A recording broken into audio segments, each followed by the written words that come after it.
Hello everyone, welcome on in. It's Betting Weekly WTA. It's the tennis YouTube show brought to you in association with Bet Rivers, your hometown sportsbook, and available on podcast format as well. I'm delighted to say joining me as per every week ahead of the big WTA tournaments is our WTA handicapper. It is Rory Jiwani, and it is a big one this week. It's the final 1,000 of the year over in Wuhan after a long break after COVID, and the players are back there this week. And I'm delighted to say Rory is with me to break down the bracket, look at the best bets, and give me his best picks for the week. Good morning, mate. Hello, mate. How are you doing? I'm very, very, very well, actually. I've had a good weekend. Nice weekend. Nice chilled out weekend. And I'm looking forward to some tennis. But I'll tell you about you, mate.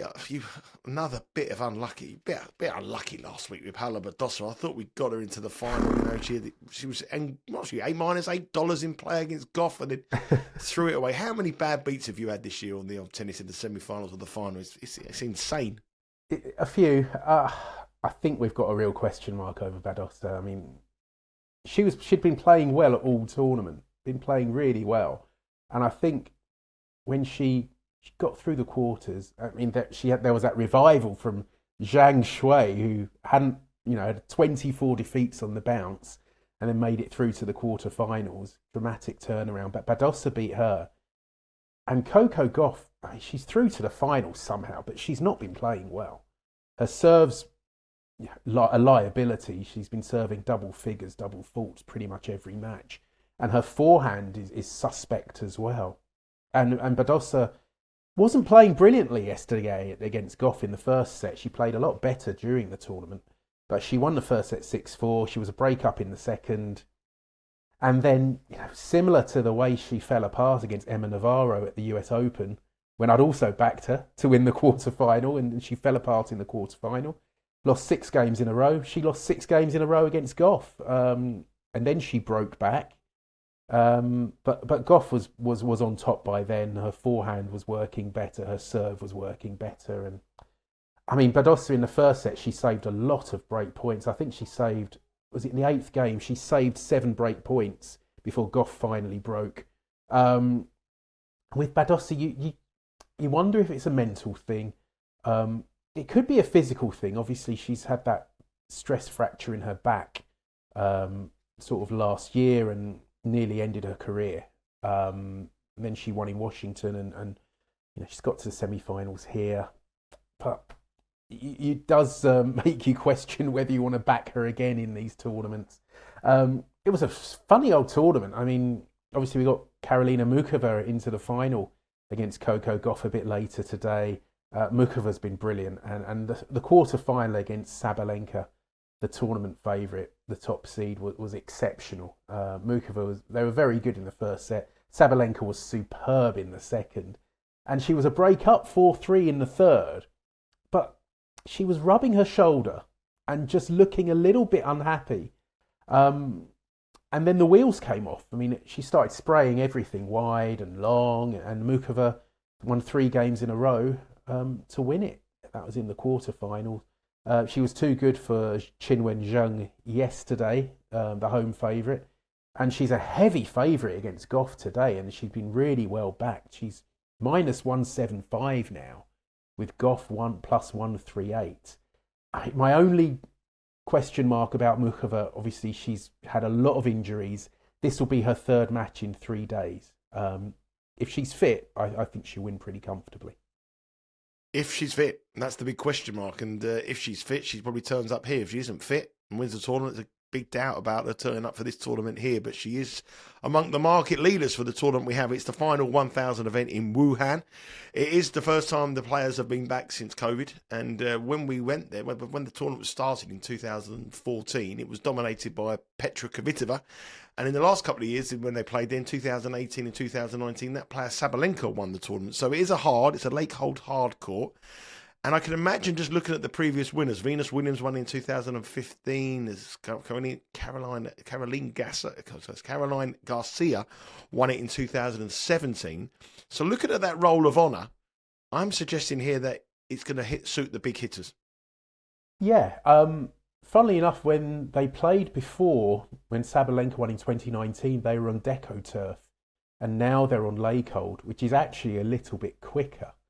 So, yeah, definitely you'd think it would be one for the bigger hitters, the bigger servers, definitely in their favour. I mean, we've had Beijing just now. That's been on Deco turf, and that hasn't been especially quick. The service hold percentage, I think I last did it after the quarterfinals, so shouldn't have changed too much from yesterday, but it was around the 63 mark, which is kind of medium pace, as we expected it to be. But Wuhan should be a bit quicker. Conditions wise, looks fairly warm, high 20s, mid to high 20s Celsius. So that's around sort of 80 Fahrenheit. A bit of rain, a lot of rain due tomorrow, but the rest of the week looks okay. So yeah, should be one for the bigger hitters. So you're thinking it counts in favour of someone like Sabalenka. Jessica Pegula, the second seed, works in her favour. Doesn't work in favour of Coco Gauff. She wants it slower the better for her. Yeah, the weather forecast is playing havoc on the men's tournament this week over in Shanghai. Only one match completed today under the roof. It looks like we're going to have delays today and tomorrow as well. And it does look like the similar conditions here in Wuhan. Tomorrow, definitely rain throughout the day. And then Tuesday, throughout the week, we have a very, very fair week. It gets very hot as the weekend goes on. So I expect the conditions to be pretty good for some good tennis. Now, listen, this draw here is unlike all the 1,000 events that we've seen so far this year. I mean, it's a 64-player tournament and only 8 seeds. Usually we have 32 seeds, don't we? The players have a right to play for the right to come into to play the seeded opponent. And that's how the 1,000 events have been played throughout the year. What's that for? Is it they can't get the players out there? People still feeling they don't want to go to Wuhan? I suppose I don't know. I just wonder what it is. Why is this draw different?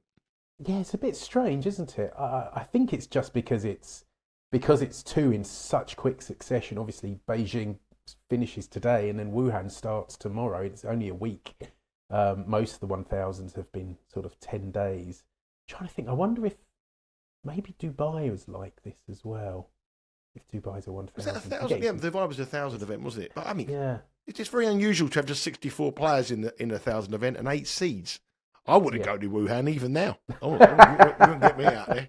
I was very comfortable doing my European tour. I wouldn't be going to Wuhan for this moment. So I mean, I just wondered if none of the players still didn't fancy it. But anyway, we'll see how they go. But usually at these 1,000 events, they're 120. They have spaces for 128 players. Obviously, the 32 get. They're 96 player tournaments, aren't they? This one isn't. It's a 64 player tournament. Well, not really that. You've got 8 seeds, so there's only 56 players in the tournament. And let's have a look at the seeded players in the draw, in draw order. So the number 1 seed is Sabalenka, the 2-time champion, plus 250. We'll come on to the odds in a minute. She's a tournament favourite here, as you would expect. But Rory indicating she may come in with a bit of a shoulder issue. If it goes to form in the quarterfinals, she'll play Navarro, the New Yorker. Gauff, it will play Kazatkina in the top half of the draw. That makes up the top half of the draw. In the bottom half of the draw, Zheng will play Palini, but there's some very dangerous players in that third quarter. You've got Mukova, you've got Schneider, you've got Miran Draver. Very, very dangerous section of the draw, that bracket Q3. In the bottom half of the draw, Krejcikova, Pegula, and you also have Badosa. Although she can't get over the finishing line, she is playing well at the moment, and you would expect her to progress through longer than where her seeding suggests here. So that's the draw. That's the order. Really, I'm looking at the draw and I'm thinking it probably suits the people at the top half of the draw rather than the bottom half of the draw.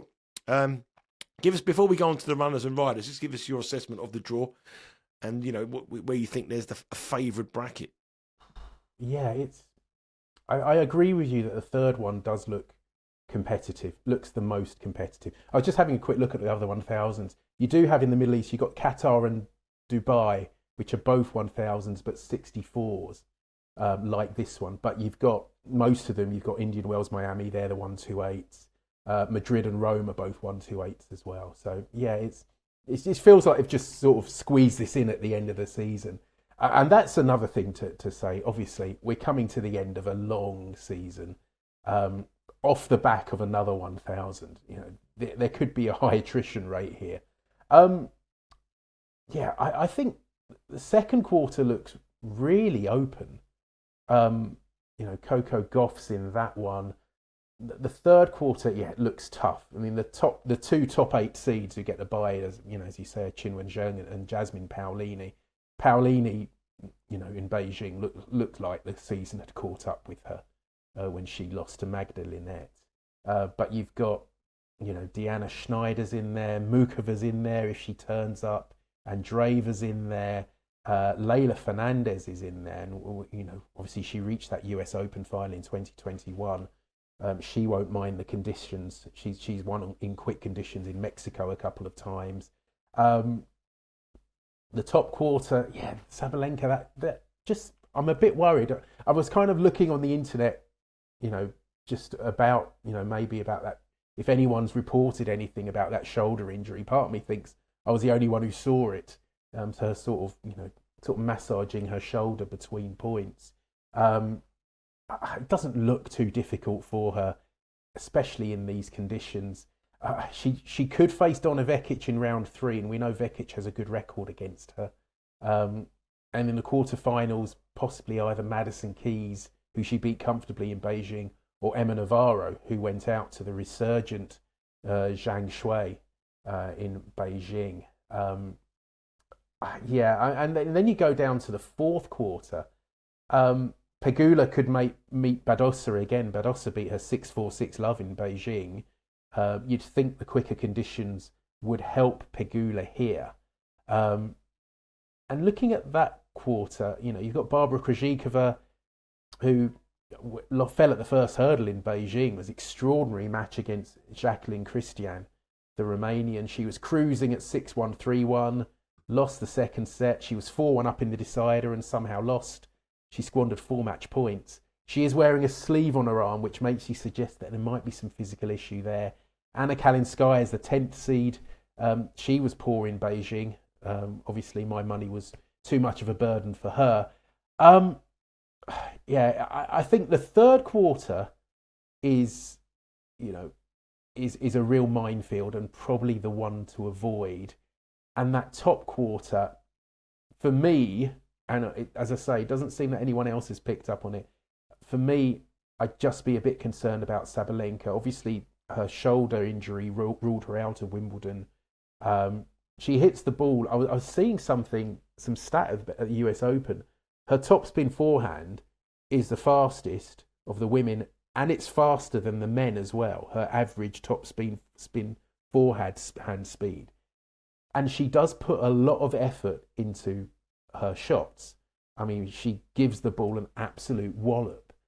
And I don't want to go overboard here, but I am just a little bit worried about her sort of long term. She did miss Wimbledon with the shoulder injury. She showed signs of it again a couple of days ago. She's a hot favourite for this tournament, and rightly so, but I'd just be a bit worried about that shoulder.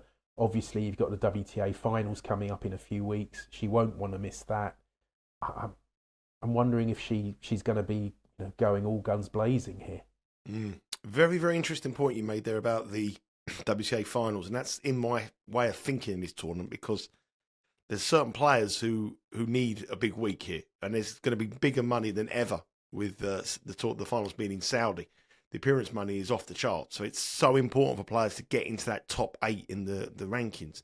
And if we look at the rankings now, Danielle Collins is in 8th position on 3,178 points. She doesn't play this week, so this is a huge opportunity for the players ranked between 9 and around about 13, 14 to really make a statement and go deep in this tournament, to put pressure on, get themselves in a great position to get to that WTA finals. And the players in that position now, Qinwen Zheng is 9th, Zhang is 9th, Kazatkina's 10th, Krejcikova 11th, Ostapenko doesn't play this week, Kalinskaya 13 and Kostyuk 14. You also got Schneider at 15. Now, a good week here can see them really, really put the pressure on Collins and above Collins as well. So my strategy is looking for those players who need to qualify to get to that finals, because the finals this year are mind-blowing monies that the Saudis are throwing at it. So that's a strategy to think of. Is it in your thought process at the moment? It is, and one player I've picked is in that sort of bubbling under group. But obviously Collins is still out, so she's there to be shot at. Qinwen Zheng is just on the cusp. Obviously, semi-finalist in Beijing, home support. She'll be keen to do well for a number of reasons. Daria Kasatkina, I just think the conditions will be a bit too quick for her.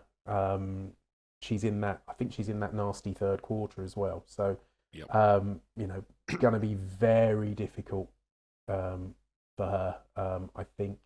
And then Barbara Krejcikova, who just seems to be able to turn it on when she wants to sometimes.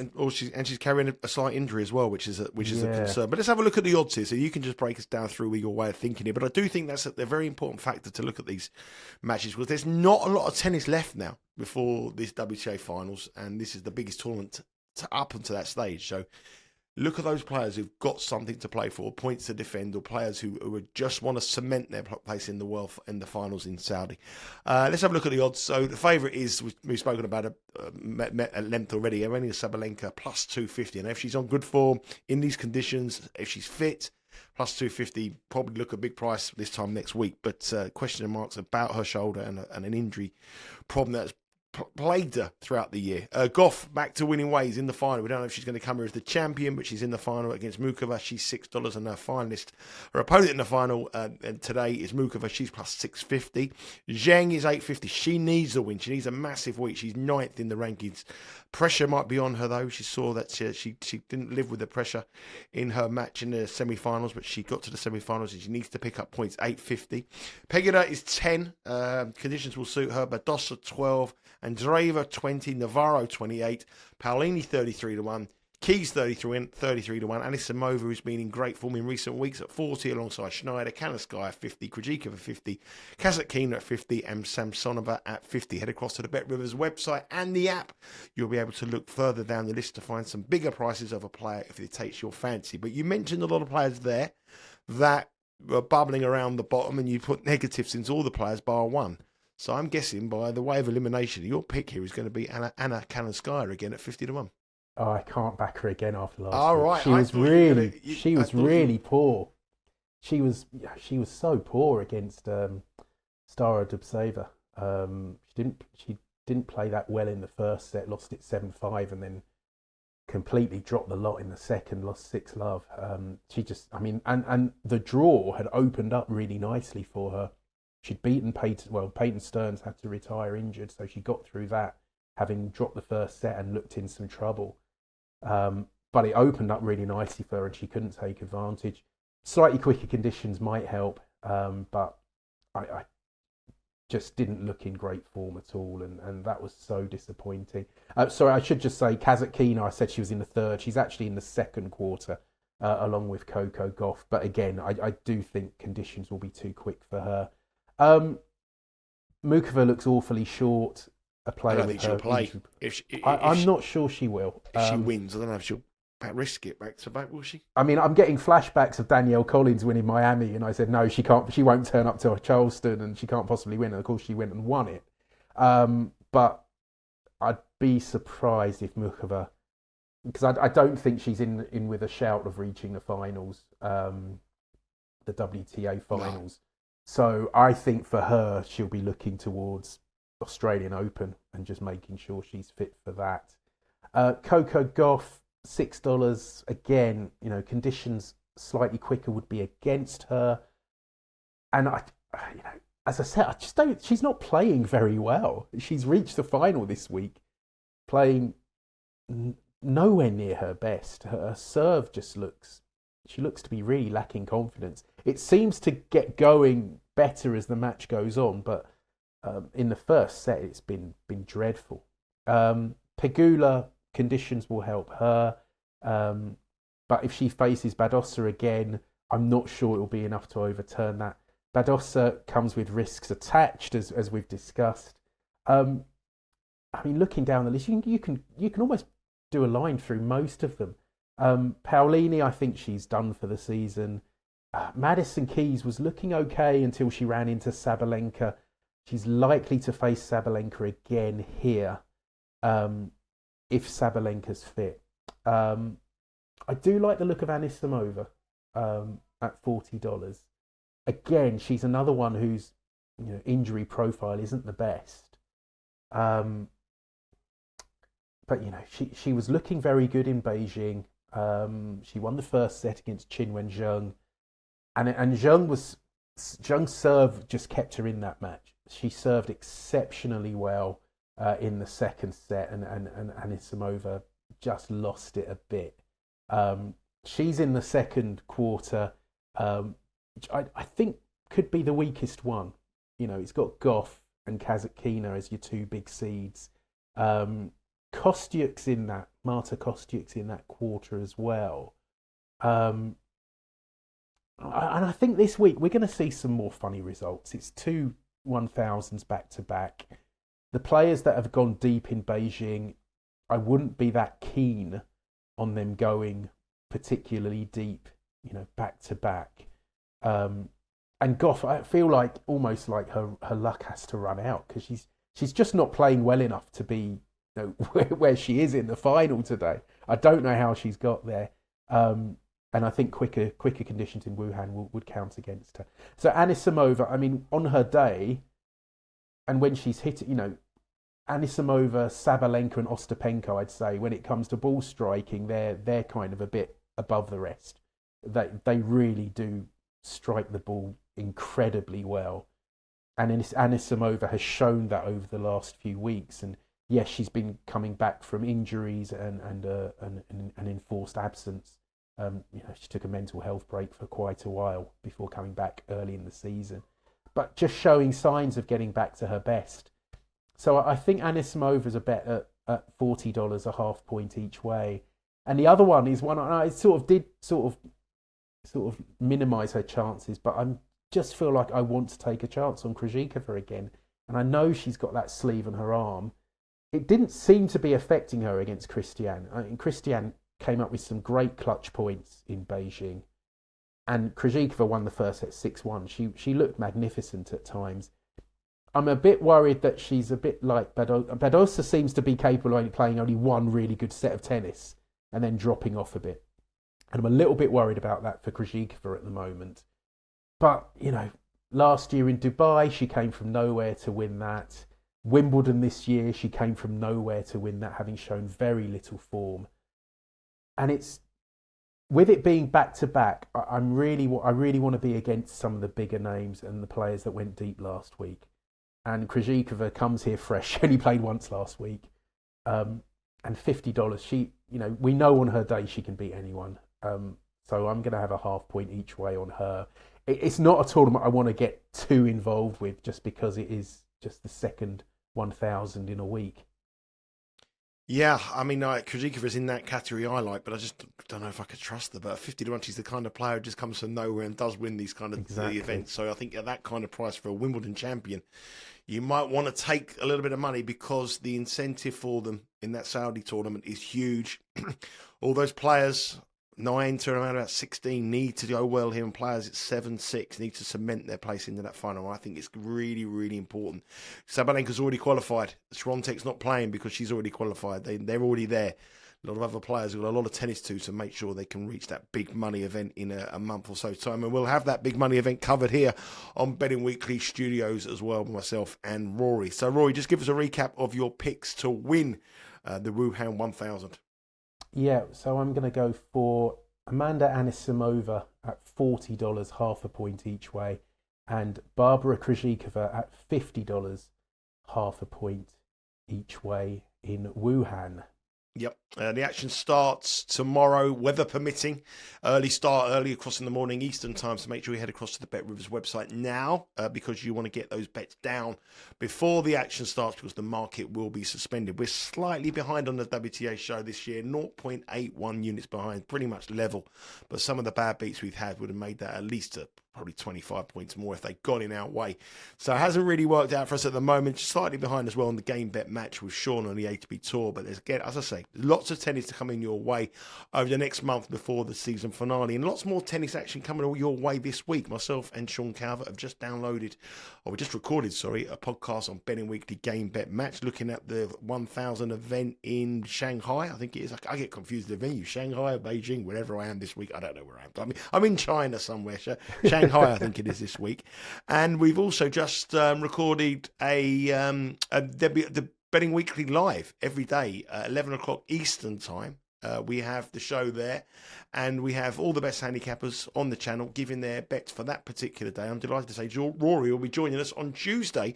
Quite a week in the world of football because it's international break, which means tennis takes centre stage, and Rory will be joining me on Tuesday to give his best bets on that day. So an extra tennis content coming your way this week with Rory and Sean on Betting Weekly Live. That is recorded, that goes out live on the YouTube channel every day, 11 o'clock Eastern time, Monday to Friday. So lots of great content coming your way. Make sure you download the podcast, Betting Weekly WTA, and make sure you subscribe to the YouTube channel, Betting Weekly Studios. A huge amount of subscribers keep coming. The fastest growing sports betting network bar none. That's coming. The viewers are going up and up and up, and the subscribers are coming in at a fast rate as well. So thank you very much for your time. Thank you very much for everyone joining us. Rory, enjoy your week. We've got you back on Tuesday. Do your homework. Cash some tickets on the match betting as well. So we're not giving you just looking at the futures. People have asked for Rory's. They want Rory's picks on the matches, and they're going to get them this week on Tuesday. So no pressure on you. No pressure. We expect some winners. Well, I'll do my best. Yeah, it's nice to see you without that drill going off in the background. That's nice to see. Goodness me. It's been going all week. I'm so glad it's the weekend. It's like water mains down the road. Oh, it's been an absolute nightmare. And they start at 8 o'clock in the morning.